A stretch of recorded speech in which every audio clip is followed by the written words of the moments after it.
E se eu te dissesse que a internet que você conheceu provavelmente vem desaparecendo com o tempo e que ela provavelmente irá desaparecer em meio à memória do mundo digital? O apodrecimento de links é um termo utilizado para descrever a degradação de determinados domínios com o passar do tempo. Em outras palavras, é a perda gradual de determinados sites, fóruns, comunidades ou qualquer tipo de domínio digital. Através do tempo, o apodrecimento de links também está relacionado ao soterramento dessas páginas com o passar do tempo. Mesmo que muitos sites ainda existam, eles acabam sendo inacessíveis pela grande quantidade de páginas sobre o assunto. Um site pessoal sobre astronomia, publicado em 2006, mesmo sendo atualizado todo dia e contando com a dedicação do seu criador, dificilmente será recomendado em uma pesquisa, em razão da enorme quantidade de publicações em grandes redes relacionadas ao tema.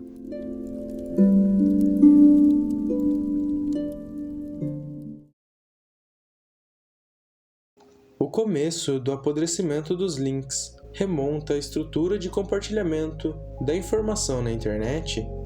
Durante os primeiros anos de desenvolvimento da internet, grande parte dos sites eram compartilhados por meios diretos, em chats, e-mails ou até mesmo presencialmente, o que acabava por criar comunidades isoladas com pensamentos e usuários semelhantes, partilhando dos mesmos objetivos. Tudo isso mudaria com a popularização dos mecanismos de busca.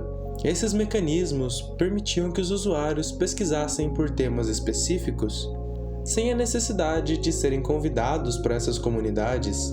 Sites, fóruns e chats com propostas novas eram criados todos os dias e agora poderiam ser encontrados facilmente através dos mecanismos de busca, o que, em um primeiro momento, foi perfeito para os usuários, que agora poderiam encontrar diretamente as comunidades às quais simpatizavam.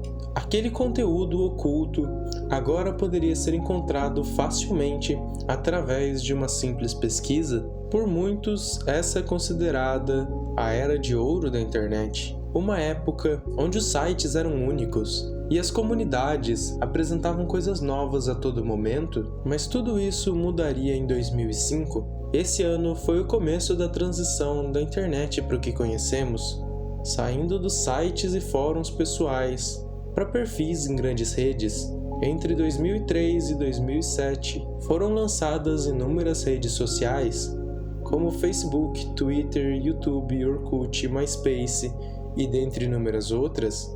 Algo bastante interessante é como essas redes eram voltadas para a expressão pessoal, com grande parte delas tendo a sua principal forma de compartilhamento, o texto, o que possibilitava uma melhor expressão dos usuários e de suas ideias. Além disso, as comunidades passaram a ser construídas diretamente nas redes sociais, como é o caso das comunidades do Orkut ou das páginas do Facebook. A criação de perfis e comunidades dentro dessas redes eram totalmente gratuitas. Qualquer pessoa poderia criar uma comunidade e atingir milhões de usuários. Com isso, o volume de páginas da internet cresceu exponencialmente. Quanto mais páginas surgiam, mais usuários se interessavam e criavam perfis, publicando mais páginas e assim sucessivamente, mas isso se tornaria um problema em pouco tempo. Os primeiros sites e fóruns da internet, assim como os criados fora dessas redes, começaram a desaparecer das buscas na internet,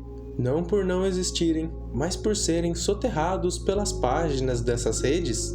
Esses sites e comunidades, ocultados pelos grandes meios de compartilhamento, receberiam o nome de rootlinks, ou links apodrecidos, domínios os quais existem, mas não podem mais ser consumidos.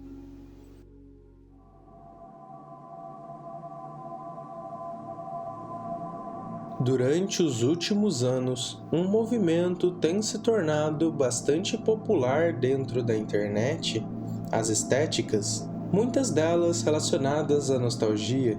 É irônico que tantas estéticas comecem a ser descritas e registradas décadas depois de sua existência, mas isso é sinal de algo bem maior, a decadência dessas formas de expressão.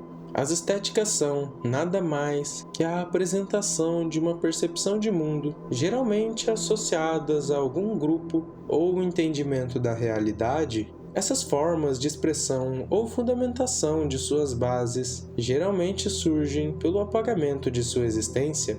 Conforme elas deixam de existir, surge a necessidade de que se defina o que elas são e o que elas foram, para que possam ser preservadas pelos que apreciavam ela. Grande parte dessas estéticas se encontram em decadência, embora ainda possam ser utilizadas. Acabam por serem ocultadas em meio às grandes redes, mas, ironicamente, essas também são responsáveis pela preservação de muitos desses elementos. As grandes redes, muitas vezes, se comportam como um refúgio para diversos grupos devido à necessidade de uma expansão constante. Diversos grupos acabam sendo assimilados no processo, uma vez que essa se torna a única maneira desses permanecerem existindo, seja pelo custo de manutenção dessas comunidades fora das grandes redes, ou simplesmente pela falta de alcance. Sites como o YouTube permitem a divulgação e o armazenamento de gravações para um grande número de pessoas e sem qualquer tipo de custo adicional. O Facebook e o Reddit permitem a criação de comunidades específicas para diversos nichos, assim como a divulgação das postagens desses grupos, algo que em sites próprios é praticamente impossível hoje em dia, mas todos esses benefícios são acompanhados de uma condição: a fidelidade dos usuários e a limitação da produção. O público é, cada vez mais, apenas um número. Eles acabam por não pertencerem a nenhum tipo de comunidade de fato, uma vez que muitas das comunidades formadas são baseadas em uma única pessoa, mais especificamente nos perfis dessas pessoas em grandes redes, o que limita e muito a manutenção do público e a integração dos mesmos. Grande parte dos espectadores apenas observam silenciosamente, sem interagirem de fato umas com as outras, nunca fazendo de fato parte de uma comunidade. A internet atual é baseada em perfis, o que causa um fenômeno bastante interessante: a necessidade de uma produção constante por parte de uma única pessoa. Nenhuma comunidade se forma de fato. As pessoas apenas se interessam pelo conteúdo criado por aquele perfil. É muito raro encontrar um caso de uma real comunidade construída em uma grande rede social. A maior parte se baseia única e exclusivamente no proprietário daquele perfil e o conteúdo o qual ele produz. Em contrapartida, nos fóruns da internet, todos os usuários são produtores de algum tipo de conteúdo ou discussão, embora alguns deles tenham mais autoridade ou relevância que os outros. Ainda assim, existe uma relação de igualdade entre todos eles, sem necessariamente implicar em um favoritismo, com o único apreço sendo baseado única e exclusivamente na ligação que aquele usuário tem com aquele fórum. É como se essa época, onde todos os membros de uma comunidade fossem ouvidos de forma igual, tivesse desaparecido com o tempo.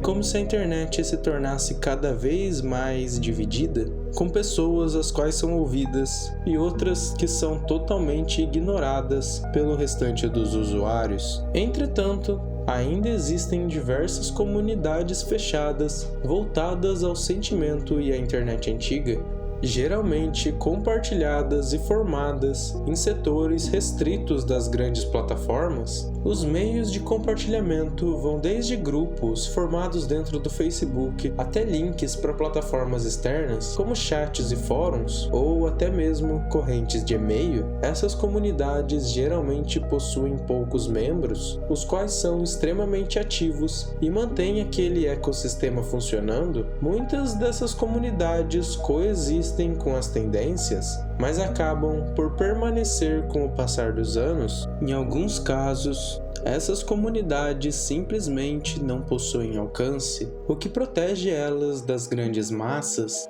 como é o caso de muitos fóruns que ainda são ativos atualmente, mas que acabam sendo pouco divulgados.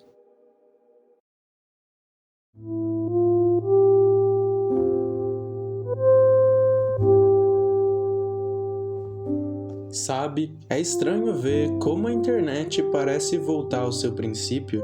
Durante os primeiros anos, as comunidades eram restritas, dependendo do compartilhamento direto. Com o tempo, se tornaram abertas ao público, mas com o crescimento das grandes plataformas, esses sites e comunidades voltariam para as partes obscuras da internet, somente sendo acessados por convites e pelo compartilhamento direto. É como se, depois de muitos anos, a internet já não fosse mais o que era, passando a ser apenas um sistema de otimização e não um mundo totalmente diferente, como foi o que nós conhecemos. Uma grande parte da internet parece apodrecer em silêncio, desaparecendo aos poucos, e é bem possível que, um dia, todos esses sites sejam descontinuados para sempre, se perdendo em meio à memória dos usuários. E eu me pergunto, será que a existência dessas comunidades, semelhantes às do começo da internet, nos deixam mais próximos ou mais distantes do que a internet realmente foi um dia?